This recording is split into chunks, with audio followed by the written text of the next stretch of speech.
ये छोटी सी एक्सरसाइज कीजिए, अपनी आंखें बंद कीजिए और जल्दी जल्दी अपने बचपन, अपनी जवानी और अब तक की अपनी पूरी जिंदगी को याद कीजिए।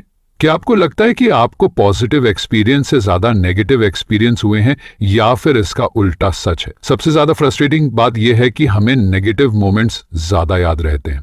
हमारा ब्रेन नेगेटिव साइड को ज्यादा देखता है, जो कि असल में हमारे पूर्वजों को जंगल में जिंदा रहने में हेल्प करता था, पर आज यही चीज हमारे लिए मुसीबत बन रही है। ज्यादा अच्छा नजरिया रखने के लिए पॉजिटिविटी का होना जरूरी है, लेकिन अगर आपकी कंडीशनिंग ही ऐसी हो कि आप सिर्फ नेगेटिव साइड को ही देखते हैं, तो आप किसी सिचुएशन के अच्छे साइड को कैसे देख पाएंगे? तो इसका जवाब है माइक्रो जॉय। माइक्रो जॉय जीवन जीने का एक तरीका है। इसमें उन चीजों, जगहों और मोमेंट्स को जानबूझकर पहचानने की कोशिश की जाती है जो आपका दिन बना देते हैं और आपको खुशी देते हैं। इसका मतलब है हर मोमेंट्स को भरपूर जीने की कोशिश करना, क्योंकि हमें जीने के लिए एक ही लाइफ मिलती है। हो सकता है कि आप अभी न्यूज़ सुन रहे हो जिसमें बस खौफनाक खबरों के बारे में रिपोर्ट किया जा रहा है, या आप मुश्किल समय से गुजर रहे हो, या फिर आपको शायद अपनी लाइफ डल महसूस हो रही हो। ये समरी आपको अपने डेली लाइफ में ब्राइट स्पॉट्स ढूंढना सिखाएगी। ये आपको सिखाएगी कि चाहे कुछ भी हो जाए, लाइफ में अभी भी खुशियां बाकी हैं। The spice shop. इस बुक की ऑथर सिंडी को ब्रुकलिन में अपने पुराने पड़ोस में एक स्पाइस की शॉप बहुत पसंद है। वो शॉप वहां तब से है जब उनका जन्म हुआ था, और जब वो वहां से चली गई तब भी वहां जरूर जाया करती थी। सिंडी जब भी उस शॉप में जाती हैं तो वहां के ताजे मसालों, अनाज और ऑलिव्स की खुशबू से उनका जी खुश हो जाता है। वहां काम करने वाले लोग मुस्कुराते हुए सिंडी का स्वागत करते हैं। वो एक दूसरे को कई सालों से जानते हैं। सिंडी उनसे हमेशा यही कहती है कि उन्हें बस थोड़े से मसाले लेने हैं, लेकिन अंत में हमेशा बैग भर के सामान ले जाती है। मसालों के ये छोटी सी दुकान सिंडी के लिए एक माइक्रो जॉय है। माइक्रो जॉय एक ऐसी प्रैक्टिस है जो आपको डेली करनी चाहिए। इसका मतलब है ऐसी छोटी छोटी चीजों को ढूंढना जो आपको खुश करती हैं। इसका मतलब है एक ऐसी दुनिया में जहां सिर्फ बड़ी जीत पर ही खुशी मनाई जाती है, वहां अपने लिए सेलिब्रेट करने की एक छोटी सी वजह ढूंढना। माइक्रो जॉयस का मतलब है अपने लाइफ की ऑर्डिनरी चीजों पर गौर करना और उसे स्पेशल बनाना। सिंडी जब अपने फेवरेट स्पाइस शॉप में जाती हैं तो यही तो करती हैं। वहां प्यार, पुरानी यादें और जादू का मिलाजुला एहसास उन्हें एक नर्म और मीठे से आगोश में भर लेता है। यही तो है माइक्रो जॉय का जादू। सिटिंग आइडल सिंडी कहती हैं कि ये चैप्टर शायद रीडर्स को बोरिंग लग सकता है, लेकिन वो इस बात से भी इनकार नहीं कर सकती हैं कि उनके फेवरेट पास टाइम में कुछ तो बात है जो उन्हें एकदम तरोताजा कर देता है, और ये पास टाइम है खाली बैठना। सिंडी अक्सर अपने फेवरेट पर्पल सोफा पर बैठ जाती हैं। वो एक मोटा कंबल ओढ़ लेती हैं और जिस कमरे में वो बैठती हैं उसे चारों तरफ देखने लगती हैं। वो दीवार पर टूगी पिक्चर फ्रेम और यहाँ वहाँ रखे प्लांट्स को देखती रहती हैं। उस कमरे में कुछ भी बहुत खास या अनोखा नहीं है। सिंडी उस कमरे में अनगिनत बार जा चुकी है। वो उन यादों में खो जाती है कि कैसे उन्होंने और उनके हस्बैंड ने उस मकान को घर बनाया था। सिंडी उस समय को भी याद करती हैं जब उन्होंने अपने रूम के लिए सोफा और बाकी की चीजें खरीदी थी। वो दीवारों पर टूगी तस्वीरों को देखकर उन पुराने दिनों को याद करके मुस्कुराने लगती हैं। चाहे कुछ भी हो, सिंडी के पास अपना एक घर था। उन्हें एक बेहद प्यार करने वाले पति मिले थे। उन्होंने एक बिल्ली भी पाल रखी थी और उनका घर हमेशा प्यार से गुलजार रहता था। सिंडी उस कमरे में कुछ नहीं करती हैं, बस वहां चुपचाप बैठी रहती हैं। उनकी नजरें वहां रखी एक चीज से होते हुए दूसरी चीज की तरफ बढ़ जाती हैं और उन्हें मन ही मन अपनी खुशकिस्मती का एहसास कराती हैं। अगर सिंडी खाली नहीं बैठी होती तो शायद अपने घर में इस माइक्रो जॉय पर कभी गौर ही नहीं कर पाती। वो खामोशी के पल उन्हें लाइफ की छोटी छोटी खुशियों को सराहने और उनकी कद्र करने का मौका देते हैं। गिफ्टिंग हैप्पीनेस सिंडी की लव लैंग्वेज है। उन लोगों को गिफ्ट करना जिनसे वो प्यार करती हैं। उन्हें वो पल बेहद खूबसूरत लगते हैं जब गिफ्ट लेने वाला उनका गिफ्ट बहाम देते हैं, खोलता है और उसकी आंखें बड़ी हो जाती हैं और एक प्यारी सी स्माइल से उनके चेहरे पर एक अनोखी चमक आ जाती है। सिंडी को तब भी अच्छा लगता है जब कोई उन्हें कुछ गिफ्ट करता है। गिफ्ट छोटा हो या बड़ा, इससे उन्हें कोई फर्क नहीं पड़ता है। सिंडी के लिए जो बात मायने रखती है वो ये है कि गिफ्ट देने के पीछे देने वाले की नीयत क्या है। इस फैक्ट में माइक्रो जॉय है कि किसी ने उनके बारे में सोचा और उनके मन में उन्हें कुछ देने का ख्याल आया। जब सिंडी ट्रैवल करती हैं तो वहां से गिफ्ट्स वगैरह खरीदती हैं। वो अपने दोस्तों को फ्रांस से ट्रफल गिफ्ट करती हैं और कभी कभी उन्हें न्यूयॉर्क से आई लव NYC वाले की चेन लाकर देती हैं। किसी को गिफ्ट देना जरूरी नहीं है। कुछ लोगों को तो ये पैसा बर्बाद करने वाली बात लगती है, लेकिन सिंडी को इससे बहुत खुशी मिलती है और इसमें मजा भी आता है, इसलिए वो गिफ्ट लेती और देती रहती है। दूसरों के प्रति काइंडनेस और जेनरसिटी यानी दिल बड़ा रखना माइक्रो जॉय ही तो है। हम फिर से बता दें कि गिफ्ट की वैल्यू इस बात पर डिपेंड नहीं करती है कि उसकी कीमत क्या है, बल्कि आप उसे किस नियत से दे रहे हैं, ये मायने रखता है। बिजी बीइंग बिजी लाइफ में कई बार ऐसे भी दिन होते हैं जब आप किसी मोमेंट से तुरंत छुटकारा पाना चाहते हैं। हो सकता है कि आपका दिन बुरा, जैसे आपकी अपने करीबी दोस्त से लड़ाई हो गई हो, या हो सकता है कि आपने कुछ खो दिया हो, जैसे किसी अपने की डेथ हो जाना। अपने माइंड को बिजी रखना बिल्कुल सही और जायज है। जब सिंडी की मां की डेथ हुई तो उस गम से बाहर निकलने के लिए सिंडी ने बिजी रहने की हर मुमकिन कोशिश की थी। वो किसी कैफे में चली जाती और वहां घंटों बैठकर न्यूज़पेपर पढ़ती रहती थी। बीच बीच में वो कैफे में मौजूद लोगों से बातचीत करती या फिर खिड़की से बाहर देखने लगती। कभी किसी दिन सिंडी अपने घर के बेसमेंट से पेंट के पुराने डिब्बे निकालकर ले आती, फिर वो पेंट करने के लिए कुछ गमले ढूंढती या ब्लैंक कैनवास खरीदकर जो उनके मन में आता वो पेंट करने लगती। उन दिनों सिंडी को हैंडमेड सेरामिक में बहुत इंटरेस्ट आने लगा था। वो अपने दिन का ज्यादातर समय उन गमलों को सही शेप और टेक्सचर देने पर फोकस करने में गुजार देती थी और फिर उन गमलों में प्लांट्स और हर्ब्स लगा देती थी। खर्ब को किसी दुख या परेशानी से दूर करने के लिए लगातार डिस्ट्रैक्ट करना हेल्दी नहीं होता, लेकिन माइक्रोजॉय इस बात को समझता है कि किसी दुख से टेम्पररी ब्रेक लेना भी उतना ही जरूरी है। ऐसा करने के लिए लोगों से बात करें, एक आध हॉबी अपनाएं या फिर हाइकिंग पर जाएं। माना कि आपका दुख बहुत गहरा हो सकता है, लेकिन इतना जान लीजिए कि यह भी एक दिन गुजर जाएगा। आप उस दर्दनाक मोमेंट से एक दिन जरूर उबार जाओगे। Mundane weekend mornings. यूं तो वीकेंड्स आते रहते हैं, लेकिन सिंडी को वीकेंड की सुबह जल्दबाजी में करना पसंद नहीं है। हालांकि उनकी सुबह की शुरुआत रोजाना की तरह ही होती है, पर फिर भी उन्हें ये सुबह बहुत खास लगती है। जब कॉफी बनाते हुए उनके सैटिन का पजामा उनकी स्किन को टच करता है तो उन्हें बहुत अच्छा लगता है। उन्हें ये बात भी अच्छी लगती है कि ऐसा करते वक्त उनकी पलकें आधी नींद में होती हैं। आधे जगी आधी सोई हालत में वो ऊपर वाले का शुक्रिया अदा करती हैं कि उन्हें अपनी जिंदगी की रफ्तार को धीमे करने का मौका मिला है। सिंडी अपने कॉफी के कप के साथ किचन में बैठ जाती हैं और बहुत प्यार से अपनी बिल्ली की ओर देखती हैं, जो अपने पेट के बल लेटी अपने खिलौने से खेल रही होती है। सिंडी को ऐसी प्यारी खूबसूरत सुबह बहुत अच्छी लगती है जहां उन्हें कोई डिस्टर्ब करने वाला ना हो। कई बार वीकेंड पर ऐसी सुबह भी होती है जब उन्हें किसी अपॉइंटमेंट या इमरजेंसी के कारण भागना पड़ता है, लेकिन दिन की धीमी शुरुआत सिंडी को उन पलों को एंजॉय करने का मौका देती है जो वो सिर्फ खुद के लिए रखती हैं। उस वक्त ना तो कोई उन्हें डिस्टर्ब करता है और ना ही उनके ऊपर किसी काम का प्रेशर होता है। सिंडी के लिए वो मामूली वीकेंड की सुबह कितनी कीमती है वो ही जानती हैं और उनके लिए वो शुक्रगुजार भी हैं। मदर लव माइक्रो जॉयज का बस इतना सा मतलब है कि लाइफ के हल्के फुल्के पलों और पॉजिटिव चीजों पर फोकस करना। सिंडी को अपनी मां में भी माइक्रो जॉय मिलता है, जो अब इस दुनिया से जा चुकी है। हम सभी ने किसी अपने, किसी जगह या याद को खो देने का दर्द झेला है, लेकिन इस उदासी के साथ साथ इसमें खुशी भी है। सिंडी मानती है कि अपनी माँ को याद करके उनका मन भर आता है। आखिरकार उन्हें खोने का गम कभी भुलाया नहीं जा सकता। सिंडी को आज भी अपनी माँ के साथ बिताए गए वो खूबसूरत पल याद हैं। वो ये सोचकर मुस्कुरा उठती हैं कि उनकी माँ और वो अक्सर हर मुद्दे पर हर तरह की बात कर लिया करते थे। सिंडी की माँ ने उन्हें सिखाया था कि सही तरीके से कम्युनिकेट कैसे किया जाता है, खासकर अपनी फीलिंग्स के बारे में। इस तरह खुलकर बात करने की वजह से ही उनका रिश्ता और मजबूत हो पाया था। यशी के 16 ईयर छोकी यूबिया थे।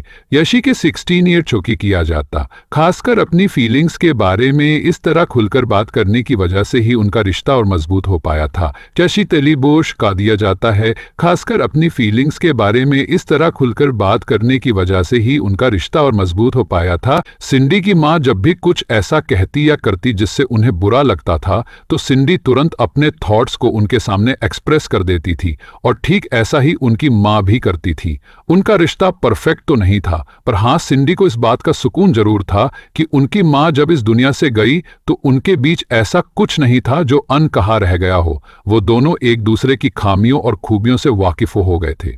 दुख का एहसास हमेशा ही बुरा लगता है, सिंडी के लिए अपनी माँ के बिना जिंदगी गुजारने का मतलब था उनके जाने का दुख, और उनके लिए प्यार के बीच बैलेंस बनाकर चलना, और शायद यही प्यार है, दुख में ही प्यार छुपा है। हम दुख भी उतनी ही शिद्दत से महसूस करते हैं जितनी शिद्दत से प्यार महसूस करते हैं। A pandemic journal entry for difficult times. Pandemic यानी महामारी के शुरुआती कुछ हफ्तों में आप क्या कर रहे थे?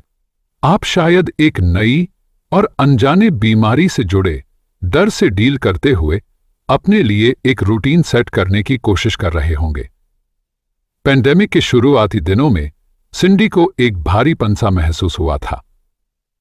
लॉकडाउन के शुरू में तो घर पर ही रहने की एक खुशी महसूस हो रही थी, लेकिन फिर कंफ्यूजन और डर का माहौल शुरू हो गया, क्योंकि उन्हें पता चलने लगा था कि वो वायरस कितना जानलेवा हो सकता है। फिर उन्हें इस बात पर गुस्सा आया कि इंसान इस महामारी के आगे कितना कमजोर और बेबस पड़ गया है। फिर शुरू हुआ बोरियत और बेचैनी का दौर। तब उन्होंने सब कुछ ट्राई किया, कुकिंग से लेकर योगा और एक्सरसाइज तक। सिंडी जानती थी कि वो किस्मत वाली हैं कि इन सब चीजों की शिकायत कर रही हैं। वहीं कुछ लोग तो रोज अपनी जान हथेली पर रखकर बाहर निकलने के लिए मजबूर थे, लेकिन इस बात से इनकार नहीं किया जा सकता कि अपने ही घर में बंद रहना किसी स्ट्रगल से कम नहीं था। इस पेंडेमिक से सिंडी ने सीखा कि ना चाहते हुए भी कई बार आपको आगे बढ़ना पड़ता है, तब भी जब उसका कोई मतलब नजर नहीं आ रहा हो। आपको दूसरों से आगे बढ़कर कदम उठाना पड़ेगा। इस बात की कोई गारंटी नहीं कि चीजें कब बेहतर होंगी, पर होंगी जरूर। आपको बस एक बार में एक स्टेप लेने की जरूरत है। टाइम इज एन एसहोल, वेयर द गाउन, WERE। एक दिन सुबह सिंडी को एक आइडिया आया। उन्होंने अपनी अलमारी खोली और करीब 15 मिनट तक कोई चीज ढूंढती रही। ढूंढते ढूंढते उनकी पूरी अलमारी उलट पुलट हो गई, तो लास्ट में उन्हें पूरी अलमारी ठीक करनी पड़ी। लेकिन उन्हें इससे फर्क नहीं पड़ा, क्योंकि सिंडी जो ढूंढ रही थी उन्हें वो चीज मिल गई थी। वो एक गाउन था जो सिंडी कभी पहन नहीं पाई थी। सिंडी ने उस गाउन को अपने एक फ्रेंड की शादी में पहनने के लिए खरीदा था, पर बदकिस्मती से उसी दिन उन्हें कॉल आया कि उनकी मां को सेप्टिक शॉक आया है। किस्मत से सिंडी ने तुरंत कहा कर उनको कॉल आया कि उनकी मां को सेप्टिक शॉक आया है। किस्मत से सिंडी ने तुरंत कार्य शॉक्स और सेप्टिक शॉक आया है। किस्मत से सिंडी ने तुरंत कार्य शॉक्स आया है। किस्मत से सिंडी ने तुरंत एक्शन लिया और उनकी मां 1 साल और जिंदा रह पाई। लेकिन इस घटना ने जैसे सिंडी की आंखें खोल दी थी। लाइफ सच में कितनी अनप्रिडिक्टेबल है, कब क्या हो जाए ये कोई नहीं कह सकता। वैसे तो उन्हें इस बात का बहुत दुख हुआ था कि वो अपनी फ्रेंड की शादी अटेंड नहीं कर पाई थी, लेकिन सिंडी को कोई अफसोस भी नहीं था। इस घटना के कारण उन्हें अपनी मां के साथ कुछ और वक्त बिताने और उनकी देखभाल करने का समय मिल गया था। 1 साल से ज्यादा वक्त गुजर चुका था और एक दिन सिंडी ने डिसाइड किया कि वो एक जूम मीटिंग के लिए ये गाउन पहनेंगी। इसके साथ ही उन्होंने मेकअप भी किया जैसे वो किसी शादी में जा रही हो। हाँ, वो इस ओकेशन के लिए ओवर ड्रेस थी। हाँ, ये सब करने की कोई जरूरत नहीं थी, लेकिन सिंडी को किसी इसकी बिल्कुल परवाह नहीं थी। वो बस ये करना चाहती थी। वो उस गाउन को उसी दिन पहनना चाहती थी, और उन्होंने पहना भी।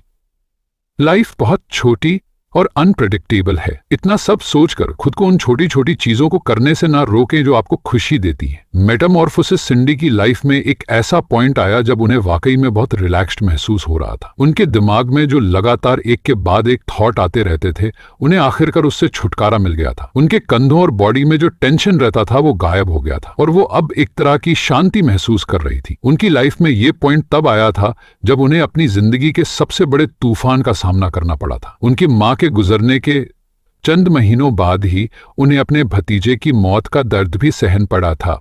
उन्हीं दिनों के दौरान उनके एक बेहद करीबी दोस्त ने भी उनसे बात करना बंद कर दिया था। इतना ही नहीं, सिंडी की कार में भी प्रॉब्लम आ रही थी और एक अजनबी से उनकी बहस भी हो गई थी। इतना सब होने के बाद किसी की भी हिम्मत जवाब दे जाएगी, लेकिन सिंडी तो एकदम टूट गई थी।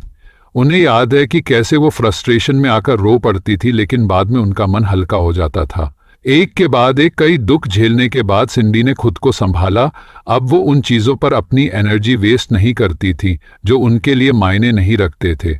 उन्हें एहसास हो गया था कि लाइफ में टेंशन लेने से ज्यादा और कई इंपॉर्टेंट चीजें हैं करने के लिए। इस बात में भी माइक्रोजॉय है कि वो अब अपनी प्रायोरिटीज को समझ गई थी। फ्रेंडशिप ऑन माई डोरस्टेप, जब सिंडी और उनके हस्बैंड इरा नए घर हस्बैंड में शिफ्ट हुए तो सिंडी को कुछ समझ नहीं आ रहा था। उनका नया घर बहुत प्यारा था, यहाँ उन्हें चिड़ियों की चहचहाहट सुनाई देती थी और उनके पड़ोस में भी एकदम शांति थी। लेकिन एक नई जगह में एडजस्ट करना शुरू में थोड़ा मुश्किल होता है। सिंडी और उनके हस्बैंड ब्रुकलिन में अपने परिवार और दोस्तों को छोड़कर आए थे। वो अपनी जान पहचान की दुकानों में जाने का कंफर्ट छोड़कर आए थे, जैसे कि उनका जाना पहचाना ग्रोसरी स्टोर। उन्हें ऐसा लग रहा था जैसे वो बिल्कुल नए सिरे से अपनी जिंदगी शुरू कर रहे थे। सोमवार की एक सुहानी सुबह उनके दरवाजे की घंटी बजी। इससे सिंडी और इरा कंफ्यूज हो गए। उन्हें यहाँ कोई नहीं जानता था। सिंडी ने जल्दी से जाकर दरवाजा खोला। सामने एक औरत फूलों का गुलदस्ता लिए खड़ी थी। दरअसल सिंडी की दोस्त ने ब्रुकलिन से उनके लिए फूल भिजवाए थे। ये बात सिंडी के दिल को छू गई। वो गुलदस्ता था भी बेहद खूबसूरत। उसमें लगे फूल एकदम फ्रेश और अलग अलग तरह किस्म के थे, जैसे पॉपीज, टुलिप्स और पियोनी। सिंडी उन्हें देखकर मंत्रमुग्ध हो गई थी। उस औरत ने बताया कि वो एक फ्लोर डिजाइनर है। सिंडी इतनी इमोशनल हो गई थी कि उन्होंने उसे बताया कि वो लोग अभी अभी यहाँ शिफ्ट हुए हैं। सिंडी ने उससे कहा कि वो इस शहर में किसी को नहीं जानते हैं और उन्हें आपस में दोस्ती करनी चाहिए। हाँ, ये बात सुनने में थोड़ी अजीब लग रही होगी, लेकिन सिंडी बिल्कुल भी शर्मिंदा नहीं थी। वो किसी से जुड़ना चाहती थी, कोई भी जो उनके पड़ोस में हो। किस्मत से वो फ्लोरल डिजाइनर ब्री वहीं पास में कुछ घर छोड़कर ही रहती थी। जल्द ही दोनों की दोस्ती हो गई थी। सिंडी और ब्री में काफी बातें कॉमन थीं। वो लोग अलग अलग कैफे में जाया करते और अपने इंटरेस्ट के बारे डिस्कस करते।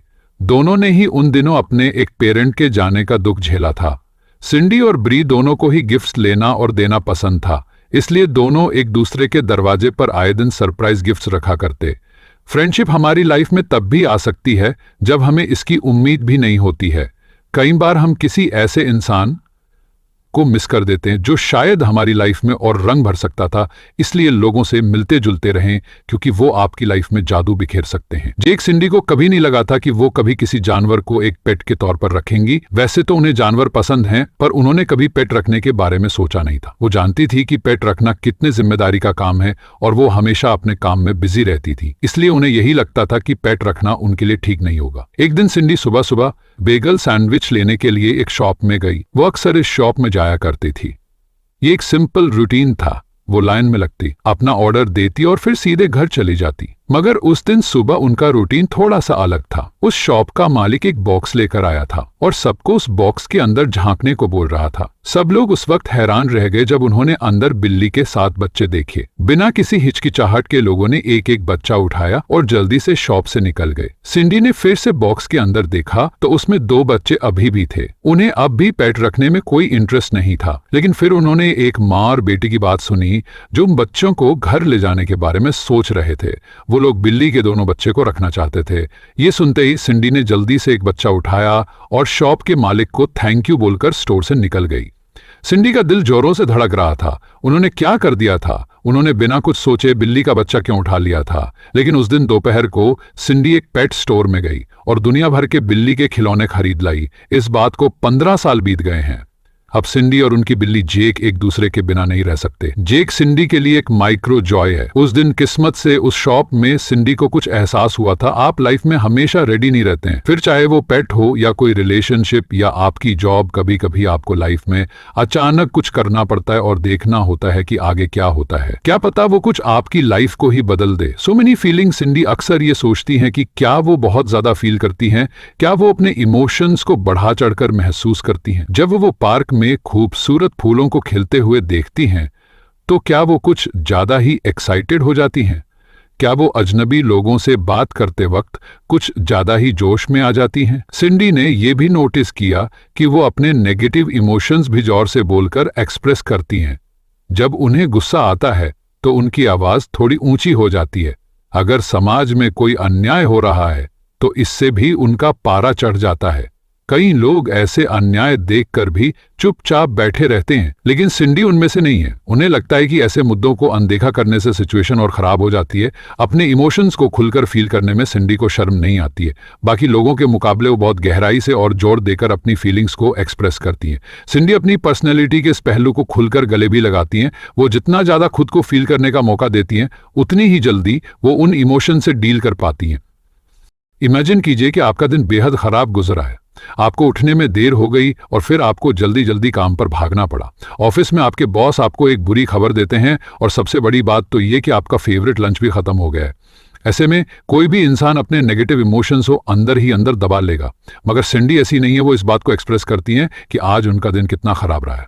वो इस बात को या तो बोलकर या किसी और तरीके से अपने फ्रस्ट्रेशन को जाहिर कर देती है। चाहे कुछ भी हो, लेकिन सिंडी उन इमोशंस को किसी बॉक्स में ताला बंद करके नहीं रखती है, वो उन्हें बाहर निकाल देती है। एक बार जब ये नेगेटिव इमोशंस उनके अंदर से निकल जाते हैं तो सिंडी फिर से एक बेहतर दिन की उम्मीद करने लगती है। Too early for soft pant. Cindy को सर्दियां बहुत पसंद है। ठंडा मौसम उन्हें एक आलसी बना देता है, जहां उनके मन में सिर्फ एक ही चीज आती है और वो है सोना या फिर आलसी बने रहना। जब सर्दियां आती हैं तो वो और उनके हस्बैंड एक जैसे कपड़े पहनते हैं, मोटे स्वेटर और सॉफ्ट पैंट। जब सिंडी इन कपड़ों में घर से बाहर कूड़ा फेंकने या डिलीवरी का पैकेट लेने जाती हैं तो उन्हें अपने इस लुक से शर्म नहीं आती है, जबकि उनके हस्बैंड सॉफ्ट पैंट पहनकर बाहर जाने से मना कर देते हैं। वो कहते हैं कि सॉफ्ट पैंट सिर्फ घर के अंदर पहनने के लिए होते हैं। सिंडी उनकी बातें सुनकर हैरानी से हंसती हैं और ऐसे सिर हिला देती हैं जैसे वो उनकी बात समझ गई हैं। उनके लिए सॉफ्ट पैंट सिर्फ कंफर्ट और विंटर सीजन की निशानी नहीं है, बल्कि ये दोनों हस्बैंड वाइफ के लिए एक छोटा सा रिचुअल जैसा है। ये एक इंटीमेट टाइम का सिंबल है, जहां वो एक दूसरे के साथ वनरेबल होकर रह सकते हैं। सर्दी की एक दोपहर सिंडी लिविंग रूम में थी। ये वीकेंड का दिन था, इसलिए वो और उनके हस्बैंड घर पर ही थे और उनका कोई खास प्लान भी नहीं था। सिंडी इस बात को मानती नहीं है, लेकिन उस दिन एक चिपकू जैसे बिहेव कर रही थी। अगर ईरा उनसे आधा घंटा भी दूर रहते तो वो उन्हें ढूंढने चली जाती। ईरा उनके बेडरूम में थे। वो अपने लैपटॉप पर एक मूवी देखने में बिजी थे, जबकि उनकी बिल्ली जेक बड़े सुकून से उनके बगल में सो रही थी। ईरा ने फीकी पिंक शर्ट और सॉफ्ट पैंट्स पहनी हुई थी।